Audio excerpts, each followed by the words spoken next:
Assalamualaikum warahmatullahi wabarakatuh.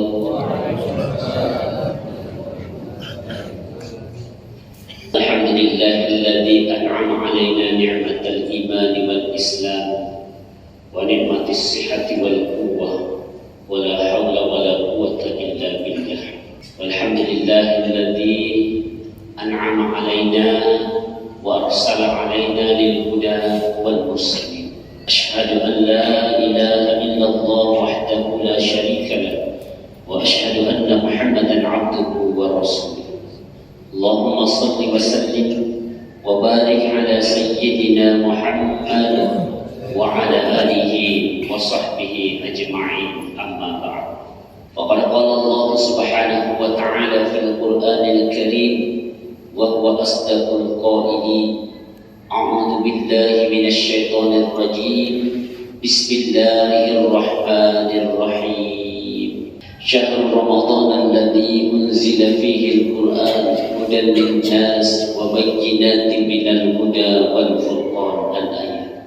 Sungguh bulan suci Ramadan itu merupakan bulan di mana Allah Subhanahu wa taala pertama menurunkan Al-Qur'an yang tujuannya sebagai petunjuk, sebagai pembeda, sebagai penjelas ataupun penterjemahan antara yang hak dengan yang batil, agar kita mengetahui mana yang baik dan mana yang salah. Salah satu tujuannya lagi bagaimana memberikan petunjuk kita untuk menuju keselamatan, kebahagiaan dan kenikmatan di dunia, lebih-lebih di akhirat kelak insya Allah. Faqala Nabi sallallahu alaihi wasallam fi hadis, khairukum man qara'a al-Qur'ana wa 'amala wa khairukum man ta'allama al-Qur'ana wa 'allama. Sebaik-baik kalian adalah yang sering membaca Al-Qur'an dan mengamalkannya. Di riwayat yang lain dikatakan, sebaik-baik di antara kalian adalah yang mempelajari Al-Qur'an dan mengajarkannya. Sadaqallahul 'azim wa ballagha rasuluhul karim wa nahnu 'ala dzalika minasy syahidin wasyakirin walhamdulillahi rabbil alamin. Ayyuhal kiram, para alim ulama, para tuan-tuan guru semua, para tuan jamaah suku Masjid Besar At-Taubah yang dimuliakan Allah Subhanahu wa ta'ala. Alhamdulillah, sebuah kesyukuran yang pantas, layak, bahkan wajib kita ucapkan kepada Allah seketika kita mampu terbangun. Setelah terbangun, kita berwudu. Setelah kita berwudu, lalu kita tegakkan sholat berjamaah. Itu adalah sesuatu kemuliaan yang sangat agung jika kita mampu mendapatkan hal itu. Berapa banyak orang yang bisa terbangun di waktu subuh? Berapa banyak orang yang bisa membuka matanya di waktu subuh? Tapi aktivitas yang dia lakukan bukan membasahi wajahnya dengan wudu, bukan membasahi tubuhnya dengan wudu, bukan menggerakkan tubuhnya dengan takbir, bukan menggerakkan tubuhnya dengan ruku, bukan menggerakkan tubuhnya dengan sujud, duduk, tasyahud, bahkan tasbih, bahkan berzikir, meminta ampun, doa kepada Allah Subhanahu wa ta'ala. Tapi kita dipilih oleh Allah Subhanahu wa ta'ala dengan hal-hal itu demikian. Itulah bukti bahwa Allah Subhanahu wa ta'ala cinta kepada kita. Tadi subuh sengaja saya lewat jembatan Masabak, mengingat 10 tahun yang lalu. Ternyata masih sama. Masih sama. Saya berdoa semoga aktivitas itu tidak menjadi penyebab mereka meninggalkan sholat subuh. Karena subuh, seketika sholat subuh engkau gugurkan, Seketika sholat subuh engkau tinggalkan demi aktivitas yang lain, maka aktivitas apapun yang engkau lakukan itu tidak punya nilai di mata Allah Subhanahu wa ta'ala. Jika engkau ingin melihat baik tidaknya seseorang, jika engkau mau melihat baik masa depannya seseorang, jika engkau mau melihat dekat atau jauhnya seseorang kepada Allah, lihat di sholat subuhnya. Saya ulang, jika engkau ingin melihat baik tidaknya seseorang, bagus masa depannya seseorang, jauh dekatnya seseorang kepada Allah, lihatlah sholat subuh. Dan tidak ada orang yang miskin ataupun bangkrut ketika menjaga sholat subuh, apalagi ada zikir di belakangnya. Saya tidak ingat-ingat, tapi pernah saya sampaikan di mimbar ini. Guru saya, almarhum wal maghfur rahimahullah, Kiai Haji Dr. Abdul Wahab Zakaria Imam, di dalam taklim subuhnya pengajian di pondok pesantren, saya duduk di depannya. Dia katakan, rahasianya rezeki Allah itu ada di waktu sholat. Jadi kalau keluarga itu induknya, batangnya, pokoknya suatu rezeki itu ada di waktu sholat. Maka siapa yang berjalan turun berjamaah di masjid, disitulah letaknya. Kalau laut itu pusaranya, intinya rezekinya Allah taburkan di muka bumi itu ada di situ, di masjid. Maka siapa yang berhadir itulah yang akan mengambil. Maka setelah mereka keluar dari masjid, barulah tersebar semua rezeki-rezeki itu yang ada kepada orang sekeliling. Ketemu orang pasar, dilintasi pasar, dilintasi perkebunan, dilintasi perkantoran, dilintasi jalan manapun. Orang yang tebar dari masjid ini, disitulah dia menghamburkan rezeki itu, karena dia yang menerima. Maka sungguh rahmatnya Allah kalau ada suatu kampung, lalu kampung itu masjidnya tidak dimakmurkan oleh jamaah, maka lihat kampung itu lambat laun kelihatan seram. Penghasilan masyarakat itu akan hampa, tidak kelihatan kesuburan, tidak kelihatan kemakmuran. Tapi lihat kalau ada suatu kampung masjidnya itu makmur, jamaahnya itu makmur, lihat, insya Allah jamaah sekelilingnya pun akan ikut makmur, termasuk orang-orang juga yang malas ke masjid. Itu mendapatkan keberkatan. Tapi berbeda nilainya di mata Allah orang yang hadir, karena dia sumber memberikan rezeki itu. Kalau kita jadi asbab sumber rezeki itu tersebar kemana-mana, karena saya yakin dari masjid At-Taubah ini ada yang lewat kanan, ada yang lewat belakang, ada yang lewat depan, ada yang lewat samping kiri, ada yang lewat jalan besar, ada yang lewat lorong gang, ada yang lewat jalan tikus, jalan apa, semua yang dilewati ketika pulang. Di situlah letaknya dia menyebarkan rezeki-rezekinya Allah Subhanahu wa ta'ala. Hadirin yang dimuliakan Allah Subhanahu wa ta'ala, ini sebagai muqaddimah. Hadirin yang dimuliakan Allah Subhanahu wa ta'ala, kita sambung materi kita tadi malam di jam 6. Nanti kita langsung dengan syukur insyaallah. Karena satu ilmu hadis yang sahih kata Nabi, siapa yang datang sholat berjamaah subuh, setelah sholat berjamaah ia tinggal bermajelis berzikir. Apakah dia berzikir kepada Allah, apakah dia tilawah Al-Quran, ataukah dia duduk dalam sebuah majelis ilmu sampai dengan waktu syuruk. Setelah itu lalu ia tegakkan sholat 4 rakaat. Apakah sholat syuruknya atau isyraqnya 4 rakaat, ataukah setelah itu ia lanjut dengan sholat duhanya 4 rakaat. Apa kata Nabi? Maka dia mendapatkan pahala sama pahala haji dan umrah yang mabrur. Masya Allah. Ini rahasianya. 35 juta umrah, 69 tahun haji. Betul ya? 49 kan 9, 48, sekitar itu haji.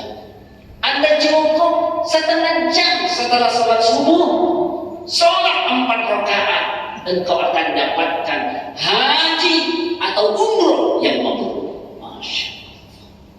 Mudahnya sekarang haji dan umroh cukup di masjid besar At-Taubah 4 rakaat, tidak akan rugi kita. Ini rahasia dari baginda Rasul Muhammad Sallallahu Alaihi Wasallam. Gak apa-apa Pak Haji, biarkan tetangga jual ikan, habis ikan bandengnya, gak apa-apa. Nanti Pak Haji sudah datang, baru datang sudah nunggu penjual itu. Rezeki tidak akan hilang, insya Allah. Amin ya Rabbal Alamin. Hadirin yang dimuliakan Allah Subhanahu wa Ta'ala, sekiranya Al-Quran itu diturunkan kepada sebuah gunung, maka engkau pasti akan melihat gunung itu akan hancur. Sifatnya gunung adalah keras karena terdiri daripada unsur-unsur bebatuan. Ini firman Allah. Sekiranya aku turunkan itu ayat-ayatku Al-Quranul Karim kepada sebuah gunung, la ra'aitahum khashi'ah, maka engkau pasti akan melihat gunung itu hancur. Begitu datangnya itu ayat-ayat Al-Quran. Kalau sudah ayat Al-Quran yang datang dan ada pada diri seseorang, sekeras apapun benda itu pasti akan lembut, bertaburan, hancur kekerasan itu. Maka wajar Sayyidina Umar bin Khattab ketika mendengar saudarinya Fatimah, adik kandungnya, dengan ifarnya memeluk agama Islam, ia bergegas pulang, ingin kembali ke rumah, ingin memenggal leher kepala saudaranya, adik kandungnya sendiri. Baru sampai di depan rumah, ia mendengarkan adiknya Fatimah, namanya juga Fatimah, dan suaminya Fatimah atau iparnya melantunkan ayat suci Al-Quran. Tangannya Umar bin Khattab yang ingin memenggal leher adiknya langsung lumpuh, terjatuh, tidak mampu bergerak dengan mendengarkan ayat suci Al-Quran dibaca. Begitu kerasnya. Padahal Umar jangankan musuh kafir Quraisy, ketika keluar dari rumah, jin dan syaitan pun itu terbirik-birik minggir. Begitu takutnya dengan Umar. Siapa yang ingin aku bikin janda atau budak? Siapa yang ingin aku penggal lehernya? Halangilah jalananku, perjalananku, kata Umar bin Khattab. Jangankan manusia, jin, syaitan pun, iblis itu takut. Tidak ada yang mampu menghalangi. Tapi seketika mendengarkan ayat suci Al-Quran dibacakan, langsung lumpuh, tidak mampu bergerak. Jadi kalau ada manusia yang hatinya keras, pergilah berwudu, baca Al-Quran. Jangankan kerasnya hatimu, gunung pun yang keras bisa hancur, kata Allah. Apa maknanya? Ini simbol dari Allah, isyarat dari Allah bahwa dengan ayat-ayatku tidak ada yang keras, semuanya pasti menjadi lembut. Makanya di hati orang yang rajin membaca Al-Quran, hatinya pasti lembut. Orang yang banyak berzikir, hatinya pasti lembut. Tapi lihat orang yang tidak pernah membaca Al-Quran, kadang dikasih tahu A, dia maunya C. Syukur-syukur kalau C atau B. Kalau Z, makanya kalau ketemu dengan orang seperti itu, lebih baik kita yang mengalah. Karena dia dikasih tahu apa, selalu jawabannya pokoknya. Kalau sudah bicara pokoknya, diam sudah. Karena tidak akan ada jawabannya kalau sudah bicara pokoknya. Itu kalau ada orang tidak pernah membaca Al-Quran, yakinkan hatinya keras. Tapi insya Allah dengan Al-Quran, sekeras apapun hatimu, pasti lembut. Karena Allah yang melembutkan dengan firman-Nya. Maka wajar kata Nabi dalam hadis Qudsi, man arada an yatakallama ma'allahi falyaqra'il Qur'an. Siapa yang mau berkisah, siapa di antara kalian hendak berkisah sama Allah, hendaklah baca itu Al-Quran. Siapa yang mau berbicara, bercanda dengan Allah Subhanahu wa Ta'ala, pergi baca Al-Quran. Disitulah letaknya engkau berbicara dengan Allah. Kenapa? Di setiap ayat-ayat Al-Quran secara otomatis Allah langsung menjawabnya. Lihat hadis nanti ketika engkau membaca suratul Fatihah, langsung Allah menjawabnya. Alhamdulillahi Rabbil Alamin hamidah. Jawabannya Allah, hamba-Ku memuji. Ar-Rahmanir Rahim, kembali kata Allah, hamba-Ku memuji. Di setiap penggalan ayat-ayat suci Al-Quran yang kita baca, secara otomatis setelah selesai Allah langsung jawab. Itulah maknanya, siapa yang mau bercerita, berkisah dengan Allah, baca Al-Quran, disitulah letaknya kelembutan hati kita.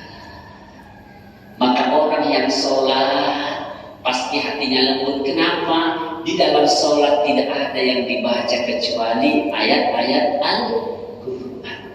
Adakah orang sholat Allahu Akbar, ikan bandeng 35.000, ayam 62.000, sapi 120.000, tulang-tulangnya 80.000? Adakah begitu? Ada. Di mana? Di Al-Quran. Itu satu rahasianya di Al-Quran. Kenapa penting kita membaca? Karena saya sering sampaikan anak-anak di sekolah, jangan pernah engkau tertidur sebelum membaca Al-Quran, sekalipun cuma satu ayat. Bahkan saya kasih contoh, Bismillahirrahmanirrahim, Yasin, Sadaqallahul Adzim, Bismika Allahumma ahya wa bismika tidur. Itu jauh lebih baik daripada langsung tidur tidak membaca ayat Al-Quran. Allahu Karim. Nabi itu salah satu amaliyahnya. Nanti saya matikan laparan dulu. Bagi ilmu memuliakan yang hadir daripada yang tidak hadir. Siapa tak ada juga orang dulu di pasar dengan Ustaz Arafat. Nanti ini khusus rahasianya Nabi sebelum tidur. Itu ada 3 surah yang dibaca 3 kali. Percaya tidak percaya, kadang orang mengatakan itu bid'ah perilaku begitu. Padahal dilakukan Nabi. Dilakukan Nabi. Itu surat, 3 surat terakhir di dalam Al-Quran. Al-Ikhlas, Al-Falaq, An-Nas.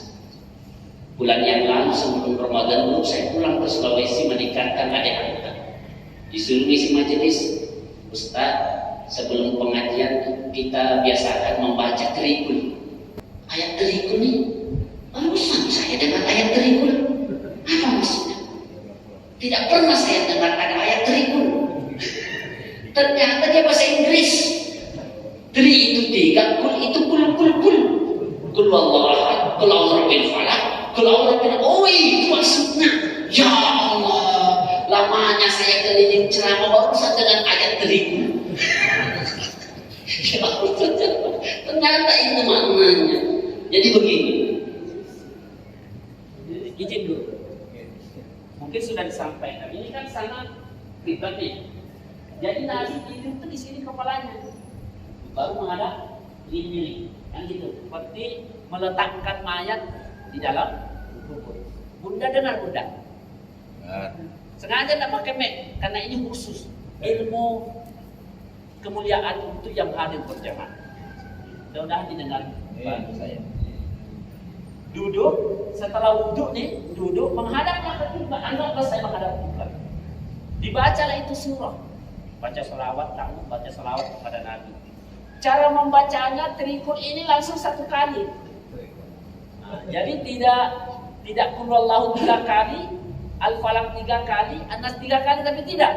Al-Ikhlas 1 kali, Al-Falaq 1 kali, An-Nas 1 kali, diulangi 3 kali. Jadi Nabi begini duduk menghadap kiblat. Bismillahirrahmanirrahim. A'udzu billahi minasyaitonir rajim. Bismillahirrahmanirrahim. Nah, tangannya dikasih begini di depan mulutnya. Qul huwallahu ahad, Allahus samad, lam yalid wa lam yulad wa lam yakul lahu kufuwan ahad. Bismillahirrahmanirrahim. Qul a'udzu birabbil falaq, min syarri ma khalaq, wa min syarri ghasiqin idza waqab, wa min syarri naffatsati fil 'uqad, wa min syarri hasidin idza hasad. Bismillahirrahmanirrahim. Qul a'udzu birabbin nas, malikin nas, ilahin nas, min syarril waswasil khannas, alladzi yuwaswisu fi sudurin nas, minal jinnati wan nas. Hembusan ayat-ayat itu di tangannya. Kalau ulama kita itu ditiup tangan, baru diusapkan dari ujung kepala semua tubuh. Begini, gosok semua tubuh yang bisa disentuh. Itu dilakukan Nabi sebelum tidur. Banyak orang yang membid'ahkan, nggak ada itu jampi-jampi off aja. Ini Nabi lakukan. Setiap mau tidur Nabi dilakukan. 3 kali diulangi. Setelah itu usap. Al-Ikhlas, Al-Falaq, An-Nas, usap. Al-Ikhlas, Al-Falaq, An-Nas, usap 3 kali. Itu amalan Nabi. Apa kata Nabi setelah selesai? Engkau membaca itu 3 surah, engkau ulangi 3 kali. Insya Allah malam itu tidak akan ada yang mampu mengganggu dirimu dari kejahatan apapun dan dari kejahatan dari arah mana. Diamalkan mau tidur. Siapa mau tidur sekarang? Tapi itu amalannya Nabi ketika mau tidur malam. Itu Ustaz Muhammad Arab suka memberikan ilmu sesuatu yang lain daripada yang lain. Insya Allah tidak pelit. Tapi guru cari jauh tidak pelit lagi. Karena tiap hari kalau saya kan cuma sekali setahun. Karena banyak yang lain. Seperti itu. Itu tak perlu diamalkan. Makanya kata Nabi, amalkan itu 3 tribun itu pagi dan petang. Insya Allah. Itu bagian daripada perlindungan. Tapi ada cara yang dilakukan Nabi. Masih ada 2 yang mau saya sampaikan. Mudah-mudahan bisa. Yang kedua, inna nahnu nazzalna dzikra wa inna lahu lahafizun. Sesungguhnya kami yang menurunkan ayat Al-Quran kata Allah, dan kami pula yang menjaganya. Ulama tafsir memberikan makna penjelasan seperti ini. Salah satu makna Allah yang menjaganya, ternyata ada rahasia di situ. Di setiap satu ayat Allah turunkan Al-Quran, maka ada satu malaikat yang ikut turun menjaga ayat itu. Ini rahasianya. Makna lahafizun. Setiap satu ayat yang Allah turunkan dari ayat-ayat Al-Quran, Allah tidak menurunkan begitu saja, tapi Allah ikutkan satu malaikat menjaga itu ayat. Indahnya, tugasnya malaikat itu salah satu di antaranya adalah siapa yang membaca ayat itu, maka malaikat berdoa kepada orang yang membaca sesuai tujuan ayat itu. Contoh ayat itu berbicara, walladzina amanu wa 'amilus sholihati ulaika ashabul jannah hum fiha khalidun. Orang-orang yang beriman dan beramal soleh, mereka itulah penghuni surga dan akan kekal di dalamnya selama-lamanya. Saya tadi baca itu, malaikat yang ditugaskan menjaga tadi ayat berdoa kepada Allah, ya Allah, jadikan Muhammad Arafah hambamu yang beriman, jadikan Muhammad Arafah hambamu yang beramal soleh, jadikan Muhammad Arafah penghuni surgamu, jadikan Muhammad Arafah penghuni surga yang kekal abadi di dalamnya. Itu doa yang dibacakan malaikat tadi yang menjaga ayat itu. Seketika kita membaca itu ayat, itulah makna lahafiz, menjaga itu ayat. Salah satu maknanya, Masya Allah. Kalau berbicara tentang neraka, malaikat itu berkata, ya Allah, selamatkan orang ini yang membaca ayatmu dari api neraka. Apa tujuan daripada ayat itu? Itu yang didoakan malaikat itu. Makanya tidak ada satupun orang yang ahli Al-Quran mati dalam keadaan hina. Saya yakinkan itu. Saya yakinkan tidak ada satupun orang yang ahli Al-Quran yang hidupnya dengan Al-Quran yang mati dalam keadaan hina. Semuanya mati dalam keadaan pujian. Begitu penjagaan malaikatnya, berapa ribu ayatnya Al-Quran, segitu malaikat yang hadir mendoakan ketika zakaratul maut. Kenapa? Yang zakaratul maut adalah ahli Al-Quran. Makanya orang yang penghafal Al-Quran itu diyakinkan penghuni surga, bahkan memboyong 10 keluarganya, ibunya, ayahnya, saudaranya, kakeknya, pamannya, saudara-saudaranya, adik-adiknya itu dalam surga. Kenapa? Berjuta-juta bahkan tidak terhitung malaikat setiap saat mendoakannya. Kenapa? Ada Al-Quran di dalam hatinya sampai orang itu meninggal dunia. Apakah kita tidak mau anak kita menjadi ahli Al-Quran? Cukuplah kita ini mau menghafal Al-Quran, tumpul sebagai otak. Seandainya suratul Fatihah mau dihafal sekarang, syukur-syukur suratul Fatihah itu saya katakan tadi malam, surah yang satu-satunya surah yang wajib dibaca di setiap rakaat sholat. Makanya kita hafal mati, biar orang yang tidak tahu mengaji juga hafal itu suratul Fatihah. Dia langsung bangun baca suratul Fatihah, langsung alhamdulillah malik yaumiddin. Karena kenapa? Sudah mendarah daging di dalam tubuh. Padahal mungkin orang itu tidak tahu mengaji. Rahasianya Allah itu ada dalam Al-Quran. Insyaallah kita bongkar semuanya rahasianya. Di mana saya dapat? Dari ulama, dari profesor doktor kiai. Berapa lamanya? Hampir 10 tahun. Saya duduk kayak nyanyi duduk di depan abang guru itu. Begitu tiap maghrib, subuh, duhur, asar duduk. Hampir 10 tahun, 9 tahun setengah saya duduk depannya baru dapat itu ilmu. Bapak, 15 menit. Coba. Saya banggakan Anda tadi malam. Arafat juga ternyata namanya. Jadi sempurna tadi malam. Yang kultum Muhammad Arafat, yang ceramah Arafat juga. Apa yang imam Arafat juga. Ternyata anaknya guru jahit. Lucu juga tiang-tiang ya. Anak yang ya. Alhamdulillah. Anak bini sini. Masya Allah. Enak. Cikal bakal ke depannya menjadi imam guru kita. Amin ya Allah. Al-Quran. Bapak jangan bangga kalau anaknya bisa menyanyi, jadi artis, jadi apa tuh, YouTuber, jadi TikToker, tapi suruh ngaji, nggak tahu sama sekali. Saya sudah bilang, cukup suratul Fatihah ibu ayah ajarkan anakmu, itu akan sudah menjadi jembatan kita masuk surga. Apalagi satu Al-Quran. Cukup suratul Fatihah. Kenapa? Setiap rakaat sholat suratul Fatihah itu wajib. Kalau pian-pian yang ajarkan itu suratul Fatihah kepada anaknya, biar kita 100 tahun, 1000 tahun sudah meninggal, ketika anak itu takbir Allahu Akbar, baca suratul Fatihah. Berapa rakaat dia baca suratul Fatihah? Pahalanya akan mengalir kepada pian semua, kepada antum semua. Kenapa? Engkau yang mengajarkan itu. Ketika engkau memasukkan anakmu di pondok pesantren, sama artinya engkau mengajarkan anakmu Al-Quran, termasuk suratul Fatihah. Karena kita tidak mampu mengajarkannya dengan baik. Rahasianya itu Al-Quran. Masya Allah. Allah yang menjaganya sebagai pelembut daripada jiwa-jiwa kita semua. Masya Allah.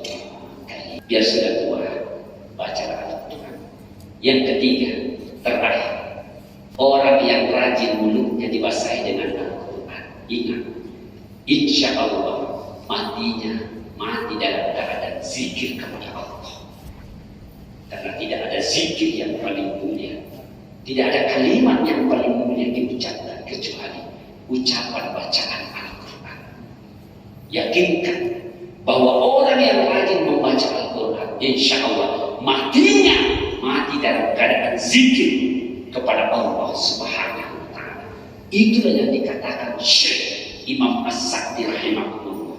Jika kalimatmu, ucapanmu yang sering kamu lakukan semasa hidupmu di dunia, maka ucapan-ucapan yang sering kamu lakukan, ucapkan itulah yang akan menjadi ucapan terakhirmu ketika engkau menghembuskan nafas terakhir. Jika engkau ahli Al-Quran, yakinkan bahwa ketika engkau sampai ajalmu, ucapanmu adalah zikir kepada Allah. Kenapa? Karena berkahnya itu Al-Quran yang mengantarkan lisan kita berzikir menyebut nama Allah Subhanahu wa Ta'ala, termasuk amaliyah yang kita lakukan. La ilaha illallah. Itu membiasakan mulut ini bergerak. Seketika kita zakaratul maut, secara otomatis maka lisan ini langsung berkata la ilaha illallah. Saya kasihkan informasi rahasia dari Syekh. Ternyata kalau ada orang Islam mukmin yang mau meninggal dunia, kita kan mentarget tuh, membimbing orang yang zakaratul maut. Ternyata bukan cuma guru, ustaz, ulama yang mentarget orang yang zakaratul maut. Syaitan pun datang mentalkin dengan jumlah pasukan 700.000. Ada jamaah umat Islam mau meninggal dunia, sudah zakaratul maut, itu syaitan mengirimkan pasukannya 700.000 mengelilingi orang yang beriman itu untuk mentalkin, ikut mentalkin. Kalimat talkinnya sama, cuma dipotong. Talkinnya sama yang ditalkinkan ulama. Apa? Ketika mereka mau zakaratul maut, la ilaha illallah. Dia tidak mentalkinkan kalimat itu tapi dipotong. Yang dia talkinkan cuma kalimat la ilaha, cuma sampai di situ. 700.000 syaitan mengelilingi orang mukmin yang meninggal dunia dalam kondisi zakaratul maut. Apa katanya? Ikuti kalimatku. Jika engkau mengucapkan ini kalimat terakhir, engkau masuk surga. Ikuti la ilaha.